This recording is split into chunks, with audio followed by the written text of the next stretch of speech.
60초 이내의 짧은 영상으로 큰 인기를 끌고 있는 유튜브 쇼츠 영상.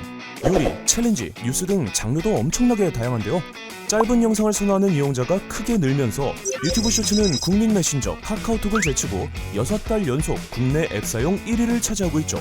또 쇼폼 전문 플랫폼인 틱톡은 작년 12월 16만 명에서 멈췄던 이용자 수가 올해 5월에는 무려 339만까지 올랐다고 하고요. 쇼폼 열풍은 드라마와 영화에까지 영향을 미치고 있는데요. 기존 1시간 내외 긴 호흡의 드라마와 달리 상대적으로 짧은 20에서 30분 분량의 드라마 제작이 늘고 있는 것이죠.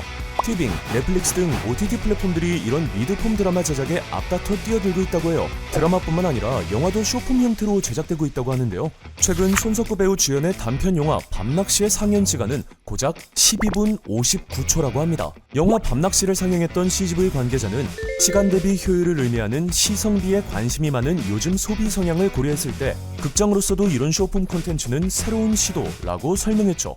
드라마, 영화뿐만 아니라 언론계도 쇼폼이 대세가 되어가는 미디어 변화를 따라가고 있는데요.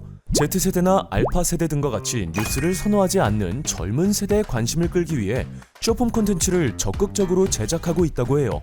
고등학생을 타깃으로 한 이데일리의 하이니티는 틱톡 팔로워가 4만 7천 명이 넘는데요.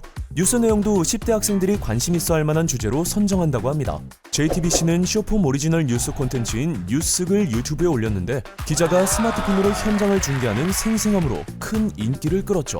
KBS, MBC, SBS도 유튜브 채널의 TV 뉴스 방영분을 쇼츠로 재가공해 게시하고 있네요. 쇼폼 전성시대라 부를 만한데요. 그런데 말이죠.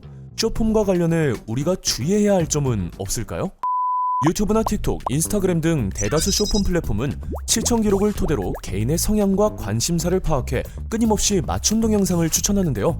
이용자에 딱 맞는 콘텐츠만 쏙쏙 전해주는 추천 알고리즘 때문에 우리는 일단 영상을 보기 시작하면 도저히 헤어나올 수 없죠. 이렇게 1분이 채 안 되는 영상에 뇌 전두엽이 반복 노출되면 내성이 생겨 심할 경우 일상생활의 흥미를 잃고 무력감, 우울증 등을 겪을 수 있다고 해요. 팝콘이 터지듯 더욱 큰 자극만 추구하게 되는 팝콘 브레인 상태가 되는 거죠. 뉴스의 틱톡화, 뉴스의 쇼폼화에도 주의할 점이 있는데요. 짧은 시간 동안 이용자의 관심을 유지해야 하는 만큼 쇼폼 뉴스가 흥미와 자극적인 내용 위주로 구성돼 자칫 중요한 주제들마저도 사소한 것으로 만들어버릴 수 있고요. 제대로 된 정보 전달과 사회적 이슈에 대한 담론 형성에도 한계를 나타낼 수 있어요. 또 쇼폼은 저널리즘, 팩트체크 등에 관해 전문적인 훈련을 받은 언론인이 아닌 일반인들도 쉽게 만들 수 있기 때문에 출처나 사실관계가 분명하지 않은 내용, 심지어 가짜 뉴스가 담긴 쇼폼 콘텐츠가 생산될 수 있고 이를 접하는 이용자 역시 허위 정보에 취약해질 수 있죠. 알고리즘으로 인해 성적 왜곡, 정치 편향 등이 담긴 쇼폼 콘텐츠들만을 집중적으로 접하게 되면 확증 편향을 갖게 될 우려도 있고요. 쇼폼 콘텐츠가 짧은 시간 안에 정보를 직관적으로 전달하고 다양하고 창의적인 아이디어가 담긴 콘텐츠로 많은 즐거움을 주고 있다는 건 부정할 수 없지만 허위 정보의 유통 채널이 되거나 디지털 마약과 같이 중독성이 강해 쉽게 헤어나오기 어렵게 만드는 등 큰 부작용이 따른다는 점을 무시할 수 없고 경계도 해야 하죠.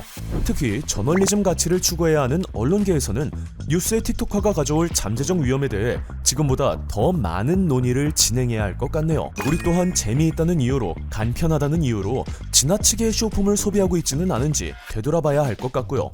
여러분은 어떻게 생각하시나요? 이번 영상에 대한 생각 또는 하루 한 팩에서 다루어졌으면 하는 내용이 있다면 댓글로 남겨주세요. 그럼 안녕!